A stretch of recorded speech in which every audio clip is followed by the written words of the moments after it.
laulis sellise kohta laulu ja seda me siis nüüd siin esitame. Uhke Näio lugu räägib sellest, kuidas mis ma sealt läksin metsa, mis ma sealt metsast leidsin ühe kaunilt ehitud uhke Näio maasikaid korjamas.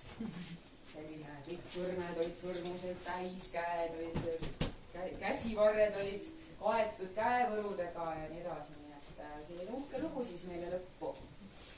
Ja siis mis siis muud, kui hakkame pihta.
Sõrmus sida